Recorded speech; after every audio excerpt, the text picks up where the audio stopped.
Assalamualaikum warahmatullahi wabarakatuh. Perkenalkan, nama saya Patricia dengan NIM 040202307176. Jadi hari ini saya ingin menjelaskan apa sih itu hukum acara pidana. Hukum acara pidana adalah serangkaian aturan yang mengatur tata cara penegakan hukum pidana, mulai dari penyelidikan, penyidikan, penuntutan, persidangan, hingga eksekusi hukuman.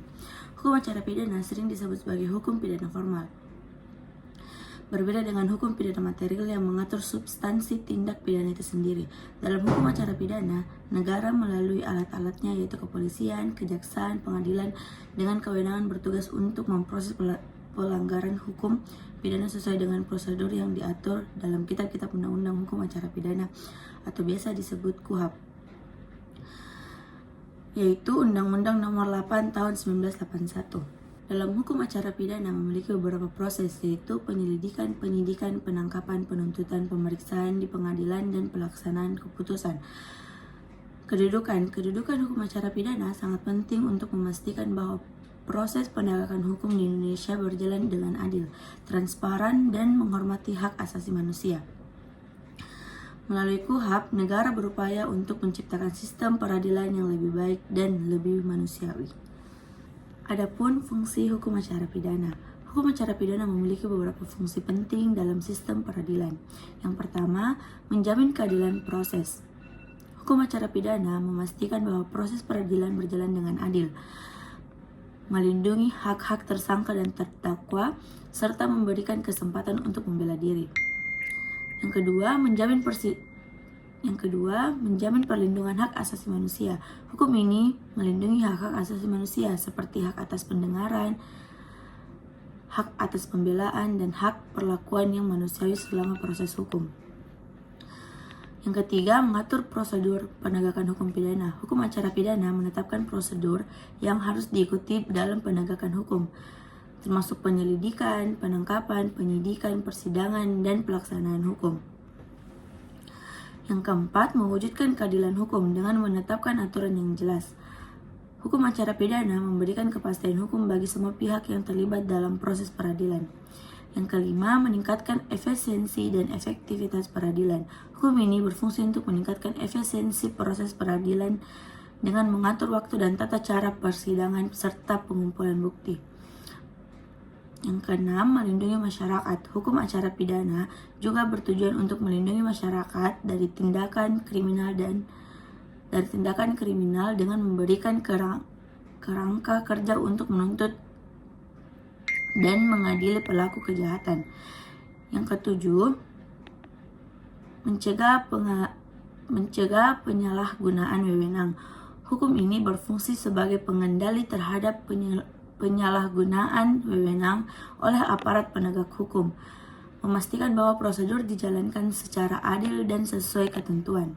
Yang terakhir, asas-asas hukum acara pidana.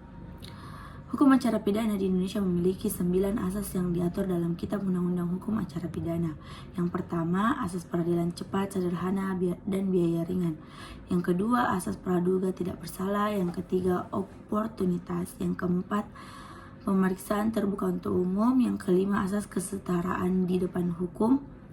Yang keenam, asas hak untuk mendapatkan bantuan hukum. Yang ketujuh, asas akusator dan inkuisitor. Yang kedelapan, asas pemeriksaan langsung dan lisan oleh hukum. Yang kesembilan, asas legalitas. Asas peradilan cepat, sederhana, dan biaya ringan adalah proses peradilan yang harus dilakukan dengan cepat dan sederhana agar tidak memberatkan pihak yang berperkara dan menghindari penahanan yang lama sebelum ada keputusan hakim. Yang kedua, asas praduga tidak bersalah adalah setiap orang yang dianggap tidak bersalah sampai terbukti sebaliknya melalui putusan pengadilan yang berkekuatan hukum tetap. Ini melindungi hak-hak tersangka atau terdakwa selama proses hukum. Yang ketiga, asas oportunitas adalah memberikan wewenang kepada penuntut umum untuk memutuskan apakah akan menuntut atau tidak berdasarkan kepentingan hukum, meskipun ada bukti adanya tindak pidana. Yang keempat, asas pemeriksaan terbuka untuk umum. proses persidangan yang harus dilakukan secara terbuka, kecuali ada alasan yang sah untuk menjaga kerahasiaan, sehingga masyarakat dapat mengawasi jalannya peradilan. Yang kelima, asas kesetaraan di depan hukum. Semua orang diperlakukan sama di depan hukum tanpa diskriminasi, menjamin perlakuan yang adil bagi semua pihak. Yang keenam, asas hak mendapatkan bantuan hukum adalah tersangka atau terdakwa berhak mendapatkan bantuan hukum selama proses peradilan, memastikan bahwa mereka dapat membela diri dengan baik. Yang ketujuh, asas akusator dan inkuisitor.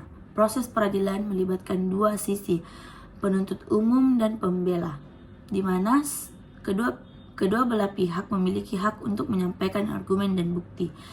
Yang kedelapan, asas pemeriksaan langsung dan lisan oleh hukum.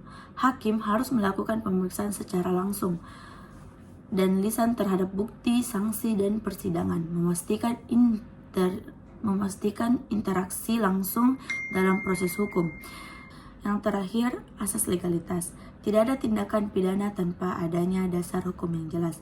Setiap tindakan pidana harus didasarkan dengan undang-undang yang telah ditetapkan sebelumnya.